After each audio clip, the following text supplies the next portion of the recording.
Andrea Giles, and you're listening to the Heal from Infidelity podcast, episode number 116, Recognizing Truth. Hello, and welcome to the Heal from Infidelity podcast, where courageous women learn not only to heal from their spouse's betrayal, but to become the boldest, truest, most decisive, and confident versions of themselves ever.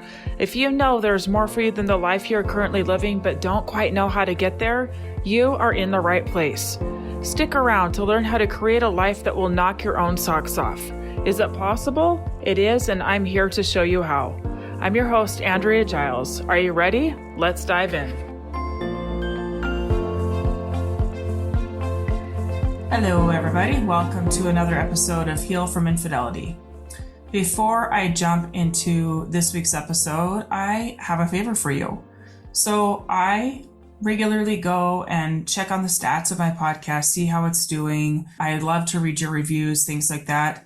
And the reviews have been hovering for quite some time, just under 200 reviews. And my favor for you is let's get that over 200, okay? Let's get that over 200. There's something that happens in the podcast world when they get reviews, especially regular new reviews, they get bumped to the top of the list. So when people are searching for podcasts, the higher ranked podcasts are, the easier they are for people to find. And I want people to find this, right? It makes me appear more credible. It makes people trust me and think this is worth my time when they see lots of positive reviews. So I ask you, if this podcast has helped you, if it has helped your life, helped you move forward from infidelity, given you some insight, I ask you to please go give me a shout out, give me a review. I would really appreciate that. You can do that wherever you listen. It's pretty easy to do. If you don't know how, you can do a quick Google search and it will tell you, but it's pretty simple. All right, thank you. Okay, let's talk about our episode today. Last week, when I was coaching, an analogy came to me that I need to share here, okay? So I was coaching somebody who was telling me about how their spouse was giving them some information about some details that my client was asking about in regards to the infidelity. And she was saying to me how she just didn't quite know what to do with it, that it felt a little off, but she wasn't sure why, and that she just wasn't sure if she should just believe him and what other choice do I have? Do I just believe it? Do I just move forward? Do I just let it be? And this analogy came to me, okay? Before infidelity, you had an image in your mind of what your life is. And I want you to picture your image as if it's a puzzle, okay? On your puzzle is your life. There's your marriage, there's your kids, if you have children, there's your extended family and what that relationship looks like. There's jobs, there's where you live, all of that, okay? You have this image of what it all is, what you do for fun, the whole picture, okay? For most people, when infidelity occurs, it feels like the entire puzzle got blown to bits. Every piece is blown up, disjointed, sometimes even mangled and deformed, okay? The way that you saw yourself before infidelity can even look different. Like even looking at you in that puzzle, you're like, I don't even know that girl. Like she looks so different, okay? For my male listeners out there, same for you. Like, I don't even know that person. It's so different now. I don't even recognize that person, okay? Also, there's some things that look different now. Your friendships often change. Your conversations, the things that used to matter to you don't quite matter as much anymore. Your very identity has been rocked, okay? This is very common and it's very disorienting. So what happens next is the process of trying to put that puzzle back together and actually finding out what is true, like what is actually factually true. This episode is all about that process and how to distinguish truth, okay? How to recognize it. Now, at first, what we may do when we have that puzzle blown up is we may want to hurry and just throw some pieces together because it feels better. Let's just slap this back together. Come on, let's just put the pieces in. We can shove them together, use a little puzzle glue if we need, right? Let me tell you about my experience with this. So earlier on in my first marriage, I found out some things that didn't make sense. I even had one of my very best friends come to my door and say, Andrea, we need to talk. These are the things that I'm hearing. You need to hear about them. And they made me really uncomfortable, but I went and asked my spouse, and he told me what I wanted to hear. He denied everything. Well, why would people say that about me? Heavens, that's not true, right? That kind of thing. And while my puzzle, I was pretty sure that I didn't have the whole picture. My nice, tidy little puzzle was starting to kind of come undone. Little pieces were popping off, but it wasn't blown up just yet. Okay. At this point in the game, I didn't really want to see everything. And I didn't want to push on his story because it was a whole lot more comfortable to believe him. Okay, so I kind of just denied my own feeling of discomfort in knowing that there were some things off and believed him. I chose to believe. I didn't want to see it. I was so afraid of what it would mean for me and my 6 children if there was something big to deal with that truly would blow up that whole puzzle, right? So I crammed those babies together, all those puzzle pieces. I told myself the stories that allowed the pieces to sort of fit. It was a tight fit, but to kind of come back together, and off I went, okay? Over time, more and more pieces kind of fell off. It was unraveling. My puzzle was coming undone. I couldn't keep it together, okay? Then, about 6 months later, there was a moment when everything changed, where it really blew up. I could finally see that he was not at all who he had professed to be, that he had been lying to me for years and years. And in one fell swoop, my puzzle was like blown to bits, right? All the pieces went flying. I remember feeling so disoriented. Oh, so disoriented. I remember feeling like I have no idea what was real. Like I had this image in my mind of what my family was, and I don't know what was real there. I don't know if some of the things that he did that seemed kind were to throw me off his scent. I don't know if I just didn't know anything. It felt like everything that made sense suddenly didn't make sense. It didn't make sense to me that this person who professed to be one thing was acting quite differently, okay? Even still, with all of the information that I had, I took the pieces that he handed to me and I shoved them back into a puzzle, okay? This was in October of 2012. And even at this point, I believed what I could of his story and just kind of dismissed the rest because the alternative was to majorly rock the boat and risk breaking up my family. So I stayed. And once again, I put a semblance of a nice little family back together in my puzzle. And then some more time went by, and then it blew up again. Blew up. And this time, there was no going back, and I knew it. At this time, something changed inside me. Something changed inside me. I was no longer in a hurry to just patch it up. I was no longer in a hurry to just take the pieces that I could kind of cram together and go on my merry way. I couldn't do that anymore. I knew that I was no longer honoring myself and that I had been giving him more authority to inform what was true for me than really honoring myself and my truth. I could no longer take the pieces that he was giving me. Have you ever done a puzzle where you try to make a piece fit? Like it really looks like it should fit, right? It looks like it should match up, but you know that you're kind of like forcing it in. Recently, my little grandkids came over and they wanted to do a puzzle. So we were doing a puzzle and my little grandson, who's almost 4, was helping and constantly, Grandma, look, I got another piece. Grandma, look, it fits. And in reality, none of the pieces fit, right? Not one. He just was kind of finding ones that looked like they fit and kind of shoving them in. And it looked like it fit and he was super excited about it, but it didn't, right? It didn't fit. So ultimately I had to take all those pieces out, of course, when he wasn't looking, right?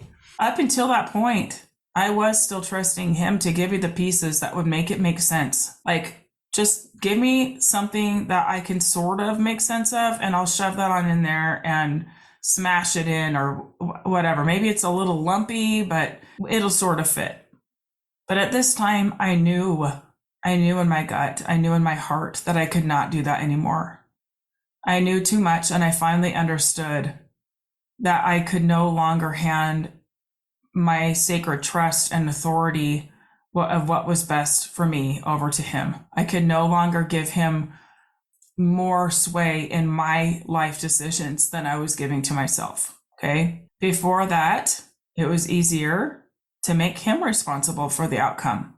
If he could just tell me what I needed to hear, tell me what I wanted to hear, I could have my nice little life back. Let's just patch that up, right? Let me remind you of my life, okay? I got married young. I was almost 20. We lived all over the place. He got a master's degree from Oxford University. He got a second master's degree from University of Michigan. And then he decided to go to law school, went to University of Michigan Law School. It's a top 10 law school. He got it mostly paid for. He got every job he wanted. At the time of this, when the scene that I'm telling you about, we were living in the Bay Area, where he was in-house counsel for Google. Highly, highly coveted job. Okay. Highly coveted job. Very hard to get your foot in the door. Lots of room for growth. Okay. I had always been a stay-at-home mom, following him around to all his schools, all the things that he was doing, and allowing that puzzle to blow up and not knowing the future and what it would look like was absolutely terrifying. I didn't know financially how I would fare. I didn't know if I'd have to move. I didn't know anything. There was so much on the line. And there was so much good in our future. Like, he had amazing prospects, right?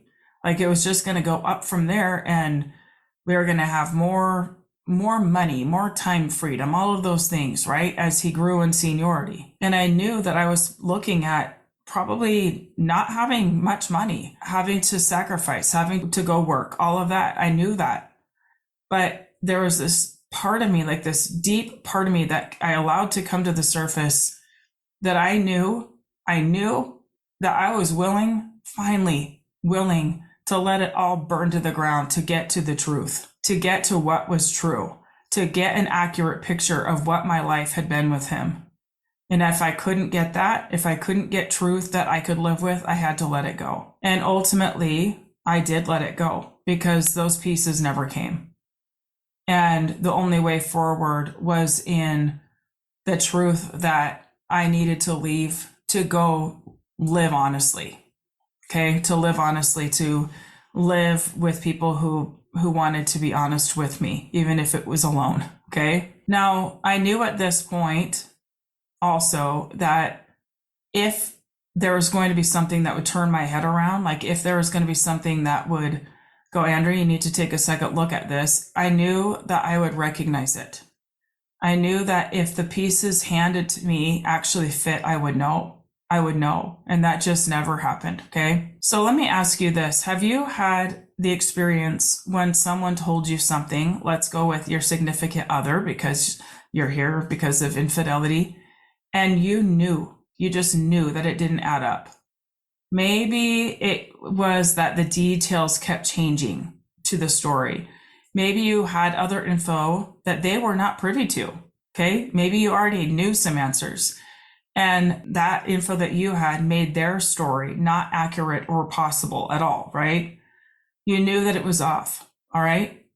Maybe, like me in my earlier years, you just took their word for it and put things back in the puzzle, shoved them back in, or put them high up on a shelf, or tucked it away, because it was a lot easier to do, right? It was a lot easier to just push it away than to deal with the reality that there is a discrepancy here, that it did not add up. Okay. But still, even with that shoved away, put on the shelf, shoved back into this puzzle, there was still something that felt off that you could not shake. It just still is there. You just shove it away. Okay. Are you following here? Time goes by and something else is revealed, which actually validates why you felt off in the first place. You were right all along. You knew. Now, at this point, sometimes my clients feel embarrassed. How did I not know? How did I just go along with it? My friend, for all the reasons I'm saying here, okay, have so much compassion for yourself. This stuff is hard, right? It's hard. Like, it's hard to look at rocking the boat, really looking at blowing up your life, right? But what happens over time is you get wiser. You learn that you were right, that you did know, and now you have some hard-won wisdom, okay? All right, let's go back to my puzzle pieces. I started trusting my experience over his words. I started listening not only to my intellect, but to the truth my body was telling me. I remember one time he had asked to talk to me. He said he had some things that he wanted to tell me. Like, okay, here we go. And I remember going to meet him to talk about these things. And in the entire conversation, I felt so sick, like completely nauseous, because I knew that pretty much every word out of his mouth was a lie. He knew that I was serious about ending the marriage, and he was basically throwing out there anything he could to get me to stay and to cover his tracks. And I knew it. And I left just so disgusted. I'm like, I don't even know that person. I knew it. Now, at this point, instead of trying to justify it or make excuses for him or somehow making it okay, I instead chose to take the pieces that he was trying to hand me and set them squarely outside my puzzle and knew they did not fit. I knew the things he was saying were not accurate, so I did not try anymore to force them to feel true. My body rejected it. My body knew. My mind did too. And I got braver and I kept looking for truth. I kept asking questions that I already knew the answer to see if I could get a straight answer. All right. Over time, I had to come to terms with the fact that my new puzzle of my new life did not include him. It could not. I could not make it fit and still be honest with myself. It was a painful, painful pill to swallow. But inside, I knew that I was honoring my highest truth. I wanted to live honestly, and I wanted to be around people who also held that same standard. And I would just be an accomplice to his lies, a co-creator of the life that we are patching up if I did not stand for more. Okay? I would be trying to take puzzle pieces that did not fit and keep trying to force them in to keep the image of my family I so wanted it at all cost earlier, right? I knew that that's what I would be doing. I knew it would not bring me peace because it was not based on truth. Okay. Now, in preparing this episode, I had a memory come to me of a childhood movie, Cinderella, the animated one, Disney, right? Okay. Go with me. I'm sure you've all seen this, okay? The glass slipper. Cinderella loses her slipper. They go all through the kingdom to see who it belongs to. Go to everyone. Everyone's home. Everyone wants it to fit. They come to Cinderella's house and her stepsisters are there, like shoving it on their foot. And at one point, one of them says, "I'll make it fit." And she shoves it on her foot so hard that it flies up in the air and it risks getting broken altogether. Okay. Fortunately, it was caught. And just after that, Cinderella breaks out of the room. She's been locked in, comes, and it effortlessly fits on her foot. Sometimes we are like that stepsister. I will make it fit. I want my kingdom. I want my prince. I want the things that were promised to me. I want them. So dang it, I'm going to make it fit. Okay. And guess what happens when we do that? When we shove those pieces together, we make it so it almost breaks. Okay. We are adding to our own hurt. We are adding to the facade that all is well. Okay. I understand it because I did it. All right. I did it. I understand it. But the truth is that with the real owner of that slipper, I know it's just a story, but go with me here. There was no forcing. There was no resistance. It just fit. It was easy. All right. This is how the puzzle pieces are supposed to fit. Easy, smooth. Okay. Now, fast forward. Over time, I have helped to co-create a puzzle that is so different than what I imagined. So different. So different. And it's so beautiful. It looks more like a rich tapestry than a puzzle. I have doubled the amount of kids from my first marriage. I have a little baby girl that I cannot get enough of. I adore her, and I can't believe that I get to raise another little one. Hearing her follow me around, "Mama," just melts my heart, and I just can't believe I get to do it again. I have a husband that I absolutely adore and who adores me back. We are good friends. We push each other. We hold each other accountable. We're committed to making our own personal puzzle better and better by rooting out the pieces that take away from it. Okay, we both are responsible for creating something really good by owning the things that we're adding that are not serving our puzzle. Okay, I also want to add that I know the difference through hard-won experience of when something feels right and when I'm trying to shove a piece where it doesn't fit, or trying to push a square peg into a round hole, as the saying goes. I know in my body what that feels like. Okay, so let's talk for a minute about what happens internally when we are not honoring truth. It feels off. Like, let's say that something is said to you, some explanation for something that you found, for example. It feels off. It feels incomplete. It doesn't quite make sense. Like there's information missing, like it doesn't quite make sense. You have to do some mental gymnastics to make it fit. There's some sorting, there's some pushing things to the side to make this story fit. It feels like work, okay? How to recognize truth. There will be a peace to it, a calm. You will recognize it as truth in both your mind and your body. It will add up. Now, I want to be really clear about something here. It very well will bring up discomfort. It may really hurt. It may really hurt your ego.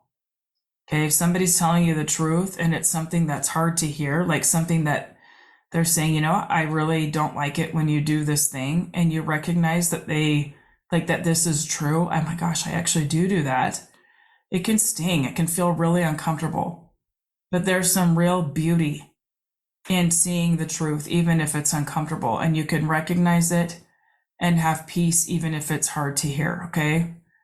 It may be hard to hear because with this new information, you might have to do some things that are really uncomfortable and scary even, okay? But looking beyond those things, it will feel true. You will be able to place it in your puzzle, okay? There may be some resistance because the image that is being created in the new puzzle may look so different than what you'd hoped for. But there's peace in knowing that it's based on truth, what lines up with you. So as you are gathering information and looking at that information to know if you should stay or go, or if you have already decided and are still putting your new puzzle together for your life, I want you to lean towards truth, even in the discomfort and dissonance that can come with that. Okay, this is what I want for you, my beautiful friends, to be able to grow your capacity to sit with both truth and error, both of them.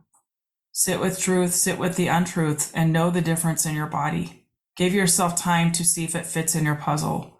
Sometimes you will know right away. Sometimes you need a little time to test it out, okay? If it feels off, notice, does it feel off because my ego is resisting it because it's uncomfortable in that way? Does it feel off because of the fear that is accompanying it in looking at what it might mean for me if this is true? Is it cognitive dissonance? And I'm going to do another episode on that soon to explain more about what that is. But this is a very real thing where basically we have what we think about something and then a different experience of that thing made to light. And it's super uncomfortable. There's like this disconnect that we're trying to sort out, okay? So questioning yourself, giving yourself space, letting the puzzle pieces not fit until they do, okay? It is a superpower to be able to grow your willingness to not know and to be uncomfortably comfortable in that, to feel unsettled, uncomfortable, but have a comfort in knowing that you're doing it on purpose, that you are giving yourself time and space to really see what fits and what doesn't fit. What I can say is that truth, if it's true, you will feel aligned in both your body and your mind. When something is untrue, sometimes your intellect will try to make it true, but your body will reject it. Your body will say, no, no, no. And your brain is like, oh no, come on. It fits. It totally fits. When things are true, you feel it in both your body and your mind. We are very wise. Our bodies know what's up, okay? So even if your intellect is pushing for making it fit, check in with your body and vice versa. Okay. I can say again, my life is much richer than I ever could have imagined. And I could not possibly have seen it back then. All right. It was my rejection of the pieces that just no longer fit that led me to be willing to let that puzzle be blown up and to start creating a new one with different people in it, with different life experiences and a different version of me. Isn't that cool? I look at that girl 10 years ago. I can't even believe where I am. 10 years. That's not that long, right? 10 years is not that long. And I have been married for almost 7. I have 5 more stepkids. I have a new baby. I have grandkids. I have a business that I adore. I have clients that I adore. I have a thriving business that brings in a good income. Sometimes I can't believe my life 10 years out, how much has changed for the better. I am better for it. I am better for this whole process because I have grown so much and gained so much wisdom that I don't know if I could have learned in any other way. Okay, my friends, one last point I want to make before I go. Sometimes I still look at that old puzzle of the family that was. And now I can look at that and smile at the parts of it that I do think now were real. And I can also thank myself for not forcing it to fit when it no longer did. I outgrew that puzzle. I needed to step out of it. I needed to allow it all to fall apart so I could put something back together that was true, based on truth.